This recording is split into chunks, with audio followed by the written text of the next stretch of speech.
Should we get back to the National Constitution Center where President Curtis is standing by? Hey, good morning. The Roots Picnic, guys, is exactly what makes Philadelphia special, right?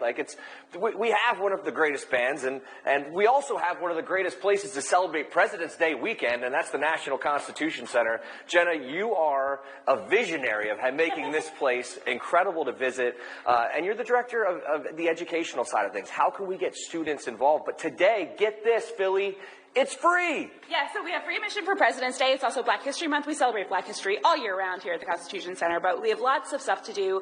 There's scholar talks, right down to craft activities, hands-on exhibits, so lots of stuff to do for the entire family. We're celebrating Women's History Month next month, so we have a lot happening here at the Constitution Center. If you walk around here, so I've been to a few weddings here at Siders Hall. It's got like a cool vibe to it, and we'll get to this back room here in a second, but one of the biggest things that I've kind of taken away from today is just the amount of exhibits you guys have. And it seems like everything is fully immersible. Yeah, so we have exhibits on the Constitution, both the signing and then throughout history, so Civil War and Reconstruction, the 19th Amendment, which extended voting rights. So we, and everything is hands-on. You can, move things, touch things. We also have some craft activities, some great programs today. Like I said, free admission all day long. And we open up at 10 o'clock, I believe? 10 to 5, yep. So this is the kind of things you just have hanging out here on President's Day weekend. This is Thomas Jefferson in the flesh. It's a pleasure to make your acquaintance, sir. You as well, I will say. Are you one of the most handsome all-time leaders of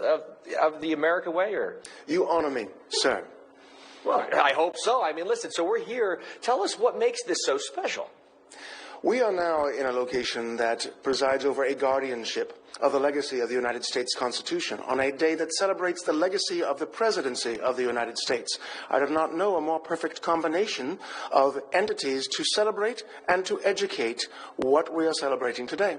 And you are the architect, correct? The man behind the Great Declaration? Well, I was an architect of actual buildings, but yes, I am standing in front of a copy of the Declaration of Independence, and I was the primary author of it. I worked on it for 2.5 weeks alone, and then it took Congress about 2.5 days to ruin it. So you didn't have Google Docs. I mean, listen, group work is always tough, so I completely understand why you went solo. But let's talk about, Jenna, where someplace he was not, and that's right here in Signers Hall. What's this all about? Sure, so this is a recreation of September 17th, 1787, so that's the day that the Constitution was signed.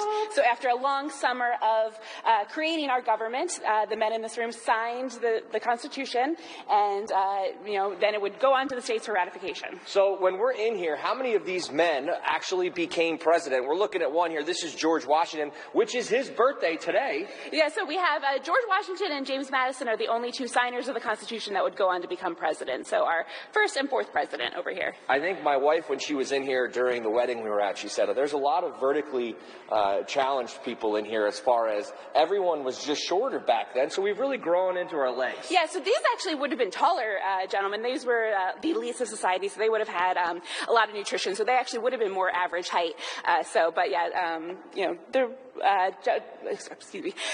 George Washington is the tallest in the room, and he stands at 6'3", which is still pretty tall for today. So this is unbelievable and so cool to be a part of. And I will say, Mike and Alex, there's something special here that you just feel like you're engraced in that culture of what makes not only our country so special, but Philadelphia as a whole, right? Of the birthplace of so much, and to call this place home is pretty awesome. So 10 o'clock today, free of charge. The doors are opening up. And if you are not here, what are you waiting for, people? This is the big day to celebrate, so we hopefully see you down here. Yeah, and they open up. They want to have no competition with Good Day Philadelphia, so they decide to open it at 10.